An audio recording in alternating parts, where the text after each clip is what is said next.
টিপের সামনে গীতাকে সিঁদুর পরিয়ে দিল স্বস্তিক। হ্যাঁ বন্ধুরা, এমনটাই দেখা যাবে। তাই সম্পূর্ণ জানতে ভিডিওটিতে লাইক দিয়ে চ্যানেলটি সাবস্ক্রাইব করে দেখতে থাকুন। গল্পের শুরুতে দেখা যাবে গীতা শুয়ে শুয়ে স্বস্তিকের কথা ভাবতে থাকে। পুরনো স্মৃতিগুলো ভেবে কাঁদতে থাকে গীতা। ওইদিকে স্বস্তিক নিজের ঘরে বসে লাইট অফ করতে থাকে, অন করতে থাকে, আর কি যেন ভাবতে থাকে। তখনই গীতার স্বস্তিকের কথা মনে পড়লে স্বস্তিককে ফোন করে। ওইদিকে স্বস্তিক ফোন রিসিভ করলে গীতা বলে, কে বলছেন? তখন স্বস্তিক বলে, আমি সঞ্জয় বলছি। তখন গীতা বলে, না, আপনি সঞ্জয় না, আপনি স্বস্তিক। আপনি স্বস্তিক? আচ্ছা, আপনার কি আমার কথা মনে নেই? আপনি কেন আমাদেরকে অস্বীকার করতে চাইছেন? স্বস্তিক বাবু, আপনি কেন বুঝতে পারছেন না? আপনি আমার সন্তানের বাবা। আমার এই সময় আপনাকে আপনাকে পাশে থাকা দরকার আপনার। আপনি কেন আমার পাশে থাকছেন না? আর আপনি কেনই বা টিপকে বিয়ে করলেন? আমি তো সেটাই বুঝতে পারছি না। আপনি মারা গেছেন জানতে পেরে আমি যে কত কষ্ট পেয়েছিলাম, কিন্তু আপনি বেঁচে আছেন দেখে আমি খুব খুশি হয়েছি, বিশ্বাস করুন, খুব খুশি হয়েছি। কিন্তু আমি এটাই তো বুঝতে পারছি না, কেন আপনি কিচ্ছু স্বীকার করতে চাইছেন না? কেন বুঝতে চাইছেন না যে আমি আপনাকে কত ভালোবাসি? আপনিও তো আমাকে ভালোবাসতেন। ওইদিকে টিপ স্বস্তিকের কাছ থেকে ফোনটা কেড়ে নেয় আর গীতার সব কথা শুনতে থাকে। তখন গীতা বলে, আচ্ছা, আপনার কি গীতা মুখার্জি, অগ্নিজিৎ মুখার্জি আর মেহেক চ্যাটার্জি কারো কথাই মনে নেই? আপনি কাউকে চিনতে পারছেন না, কিন্তু কেন চিনতে পারছেন না আমি তো এটাই বুঝতে পারছি না। আপনি টিপকে কি করে বিয়ে করলেন? কেনই বা বিয়ে করলেন? আপনি তো টিপকে বিয়ে করার কথা নয়। আপনি তো আমার স্বামী। আপনি তো আমার বাচ্চার বাবা। আপনি কেন কেন নিজেকে সঞ্জয় বলছেন? আপনি কেন আমাকে চিনতে পারছেন না? তখনই টিপ বলে, কারণ ও সঞ্জয়, ও স্বস্তিক নয়। তখনই গীতা বলে, টিপ? তখনই টিপ বলে, হ্যাঁ, আমি টিপ বলছি। কারণ আমি জানতাম যে তুমি তুমি সঞ্জয়কে ফোন করবে। তার জন্য আজকে কাল রাত্রি হওয়া সত্ত্বেও আমি সঞ্জয়ের ঘরে এসেছি আর সঞ্জয়ের কাছ থেকে ফোনটা নিয়ে নিলাম। কারণ আমি জানি তুমি আমার স্বামীর কাছে ফোন করে এই ঘ্যান ঘ্যানানি গুলো করবে। শোনো, সঞ্জয়ের সঙ্গে আমার বিয়ে হয়ে গেছে। আমি সঞ্জয়ের স্ত্রী, আর সঞ্জয়ের সঙ্গে আমার বৈধভাবে বিয়ে হয়েছে। তাই তুমি এভাবে ফোন করতে পারো না। তখন গীতা টিপের কথা শুনে অবাক হয়ে তাকিয়ে থাকে। ওইদিকে স্বস্তিকও টিপের কথা শুনে অবাক হয়। তখনই গীতা বলে, টিপ, তুমি আমাকে এইভাবে কথা শোনাচ্ছ? তখন টিপ বলে, হ্যাঁ। তুমি কেন বুঝতে পারছো না? সঞ্জয় আমার স্বামী। আমাদের সদ্য বিয়ে হয়েছে। আর সঞ্জয় একমাত্র পুরুষ যে আমার জীবনে, আমার স্বামী, আমার সবকিছু। আর আমি আর সঞ্জয়, আমরা একসঙ্গে থাকবো, ভালো থাকবো। তুমি কেন বুঝতে পারছো না? তুমি কেন আমাদের জীবনে এভাবে অভিশাপের মতো আসছো? তখনই গীতা বলে, না, ও স্বস্তিক মুখার্জি। ও আমার বাচ্চার বাবা, আমার ভালোবাসা। তুমি কেন বুঝতে পারছো না? কিন্তু ওই মানুষটা কেন সবকিছু স্বীকার করছে না সেটাই বুঝতে পারছি না। তখন টিপ বলে, কতবার বলবো যে ও সঞ্জয়, ওর ও আমারও বাচ্চার বাবা হবে। আমাদের কালকে বউ ভাত, আর কালকেই আমাদের ফুলসজ্জা, বুঝতে পেরেছো? তাই আমি আশা করব তুমি আমাদের জীবনে অভিশাপের মতো করে আসবে না। আমাদের নতুন জীবনে তুমি বাধা দেবে না। তখন গীতা বলে, টিপ, তুমি এই কথা বলতে পারো না। দেখো, উনি আমার স্বামী স্বস্তিক মুখার্জি। তখন টিপ বলে, না, উনি আমার স্বামী সঞ্জয় লাহিড়ী। বুঝতে পেরেছো? তাই তোমার জন্য না আমার খুব করুণা হচ্ছে, বিশ্বাস করো, খুব কষ্ট হচ্ছে। কিন্তু কিছু করার নেই। আমার স্বামীকে নিয়ে আমি কোনো রকম কোনো স্যাক্রিফাইস করব না। আশা করব তুমি তোমার আত্মসম্মান বোধটুকু রাখবে। একজন মেয়ে হয়ে এভাবে নিজেকে সস্তার পাত্রী করবে না। এই বলে ফোনটা রেখে দেয়। তখনই গীতা খুব কষ্ট পেতে থাকে। আর কষ্ট পেয়ে কাঁদতে থাকলে সেখানে মেহেক আসে। তখন গীতা বলে, কে? তখন মেহেককে দেখে গীতা বলে, মেহেক, তুমি এত রাতে? তখন মেহেক বলে, খুব কষ্ট হচ্ছে না? তুমি ছোটদাকে ফোন করেছিলে? তখন গীতা বলে, হ্যাঁ। তখন মেহেক বলে, কি কথা বললো তাই তো? তখনই গীতা বলে, তুমি কি করে জানলে? তারপরে মেহেক বলে, তুমি যেভাবে কথা বলে তাতে বোঝা গেল তোমাকে অপমান করেছে, আর এটা টিপ ছাড়া কেউ হবে না। ছোটদা ভাই কেন কোনো কিছু বুঝতে পারছে না, কেন আমাদের অস্বীকার করছে সেটা তো বুঝতে পারছি না। তখন গীতা বলে, আমি তো এটা তো জানি যে ওটাই স্বস্তিক বাবু, কিন্তু কেন যে আমাদের চিন্তা অস্বীকার করছে সেটা তো বুঝতে পারছি না। আর আমাদের সামনে টিপকেই বা কেন বিয়ে করে নিল? তখন মেহেক বলে, সবকিছু ঠিক হয়ে যাবে, দেখবে সবকিছু ঠিক হয়ে যাবে, তুমি চিন্তা করো না। তখন গীতা বলে, না মেহেক, এমনিতেই কোনো কিছু ঠিক হবে না। আমি একজন গর্ভবতী মহিলা ভেবে এভাবে বসে থাকবো তা হবে না। এবার আমাকে লড়াই করতে হবে। আমাকে ভজন মিত্রের সঙ্গে দেখা করতে হবে। তারপরে দেখা যাবে কোর্টে। কোর্টে যায় আর ভজন মিত্রের সঙ্গে দেখা করে। তখন তো ভজন গীতাকে দেখে ভয় পেয়ে যায়। তখন গীতা বলে, কি ভূত দেখার মতো ভয় পেয়ে গেলে মনে হচ্ছে? কেন ভয় পাচ্ছ কেন? তখন ভজন বলে, গীতা তুই এখানে? তখন গীতা বলে, হ্যাঁ, আমি। তাই কোর্টের ভিতরে জানোই তো আমার মুখও চলে, আর হাতও চলে। তাই আমি ভাবলাম যে কোর্টের বাইরে ব্যাপারটা মিটিয়ে নিলে ভালো হয় না। তখনই ভজন বলে, ও আচ্ছা, তুই ভয় পাচ্ছিস তাই তো, তার জন্য কোর্টের বাইরে মিটাতে চাইছিস সবকিছু। তখন গীতা বলে, না, দুটো মেয়ের মান সম্মানের ব্যাপার, আর তাছাড়া আমি গর্ভবতী, আমার বাচ্চাও রয়েছে গর্ভে, তাই আমি ভাবছিলাম ব্যাপারটা মিটিয়ে নিতে, তাই আমার কিছু ইনফরমেশন দরকার। তখন ভজন মিত্তি বলে, কিসের ইনফরমেশন?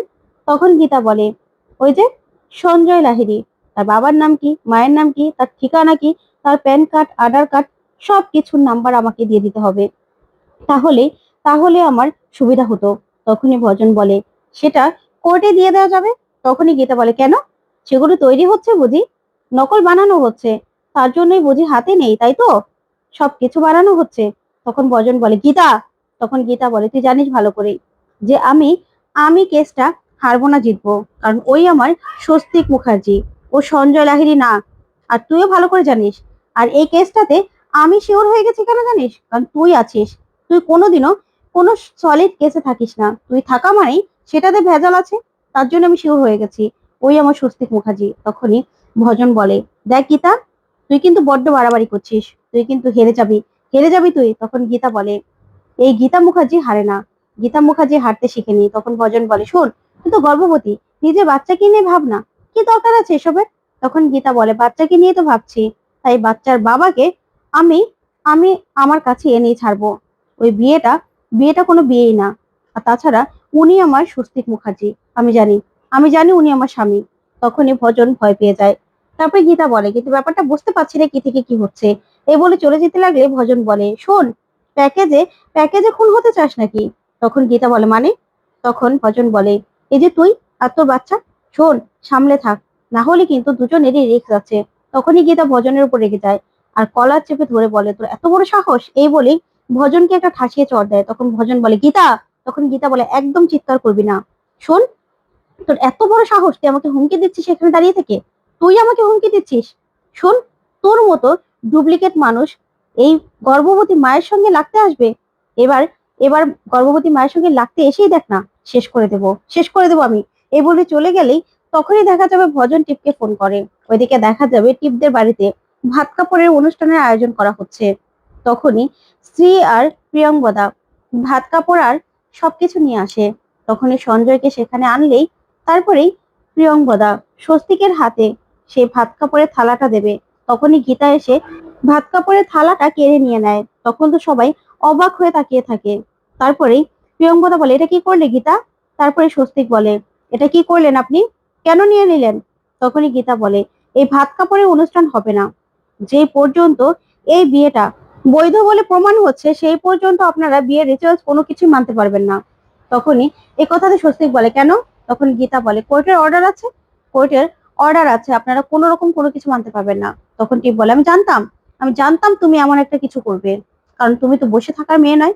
এই খেলাটা খেললে তো, এই নোংরা খেলাটা খেললে, এবার দেখো ভাত কাপড়ের অনুষ্ঠান তো হবেই। তখন গীতা বলে, না, ভাত কাপড়ের অনুষ্ঠান হবে না। তখন টিপ বলে, হবে, হবে, ভাত কাপড়ের অনুষ্ঠান আজকে হবে। এই বলে গীতার কাছ থেকে সেই থালাটা কেড়ে নিতে চায় টিপ। তখনই দুজন মিলে সেই ভাতের থালাটা কাড়াকাড়ি করতে থাকে।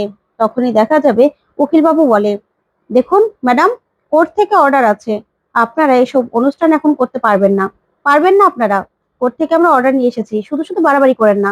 তখনই টিপ গীতার কাছ থেকে থালাটা নিয়ে টানাটানি করতে থাকে। ওদিকে প্রিয়ঙ্কদা বলে, গীতা ছাড়ো, ছাড়ো। তখনই সেই ভাত কাপড়ের থালাটা ওপরে চলে যায়। ওপরে উঠে গেলে সবগুলো সিঁদুর এসে গীতার মাথায় পড়ে। আর সেই রঙিন শাড়িটা, সেই রঙিন শাড়িটাও গীতার মুখটা পুরো ঢেকে যায়। যা দেখে টিপ হা করে তাকিয়ে থাকে, সেখানে থাকা প্রতিটা মানুষ হা করে তাকিয়ে থাকে। তখনই দেখা যাবে স্বস্তিকও অবাক হয়ে গীতার দিকে তাকিয়ে থাকে, আর গীতাও স্বস্তিকের দিকেই তাকায়। তখন গীতাও এরকম কাণ্ড দেখে কিছুই বুঝতে পারে না যে কি হচ্ছে। তখন প্রিয়ঙ্বদা বলে, এটা তুমি কি করলে, কি করলে তুমি?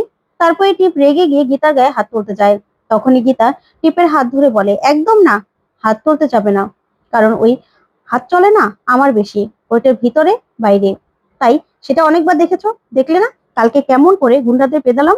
শোনো, গর্ভবতী বলে যে নিজের সব অস্ত্রগুলো রেখে দিয়েছি তা কিন্তু নয়, এখনো অস্ত্র আমি চালাতে পারি, তাই আমার সঙ্গে একদম বাড়াবাড়ি না। যেই পর্যন্ত এই বিয়েটা বৈধ বলে প্রমাণ হচ্ছে সেই পর্যন্ত কোনো রকম কোনো নিয়ম কানুন পালন হবে না। তারপরে দেখা যাবে গীতা একটা কাগজ বের করে স্বস্তিককে বলে, নিন এটার মধ্যে সইটা করে দিন। তখন স্বস্তিক বলে, না এটার মধ্যে আমি সই করবো না। তখনই গীতা প্রচন্ড রেগে যায়, বলে, স্বস্তিক বাবু এটার মধ্যে সইটা করে দিন, না হলে আমি পুলিশ ডাকতে বাধ্য হব। পুলিশ ডাকবো, তারপরে আপনি সইটা করবেন। তখনই উকিল বাবু বলে, গীতা এত মাথা গরম করে না, মাথাটা ঠান্ডা করো। তারপরে উকিল বাবু বলে, নিন নিন সইটা করে দিন। এভাবে চিৎকার চেঁচামেচি করা ভালো নয়, সইটা করে দিন। তখনই দেখা যাবে স্বস্তিক সইটা করতে বাধ্য হয়। তখনই গীতা মনে মনে বলে, সইটা করুক, সইটা করলেই হবে, সই তো আর নকল করা যায় না। এবার সই করুক, তারপরে দেখছি ব্যাপারটা। তারপরেই সইটা করে দিলে গীতা কাগজটা নিয়ে নেয়। তারপরেই বলে, নিন এবার আপনাদের সঙ্গে কোর্টে দেখা হবে। কোর্টে তখনই দেখা যাবে স্বস্তিকের দিকে গীতা তাকিয়ে থাকে। ওইদিকে প্রিয়ঙ্বদা বলে, সবকিছু শেষ করে দিলে, সবকিছু তুমি আমার মেয়ের সংসারটা এভাবে শেষ করে দিলে কেন? তখনই টিপ কাঁদতে থাকে আর বলে, তুমি একদম কথা বলবে না, এই সব কিছু তোমার জন্য হয়েছে, সবকিছু। তুমি এই মেয়েটাকে তুলে নিয়ে এসেছিলে না, আজকে তোমার জন্য আমার ঘর ভাঙলো। তুমি আসার পর থেকে কোনো কিছু আমাদের জীবনে ভালো হয়নি, আমাদের জীবনে শুধু খারাপই হয়েছে। তুমি আসার পর থেকে আমরা আমরা কোনোদিনও একটা দিনও ভালো থাকতে পারিনি। তুমি আমাদের জন্য অশুভ, অশুভ তুমি আমাদের জন্য। এই বলে চিৎকার করে কাঁদতে থাকে টিপ। তখন সবাই টিপকে সামলানোর চেষ্টা করে। তো বন্ধুরা, কেমন লাগলো আজকের আপডেট কমেন্ট করে জানাতে ভুলবে না। পরবর্তী আপডেট পেতে চ্যানেলটি সাবস্ক্রাইব করবে। ধন্যবাদ।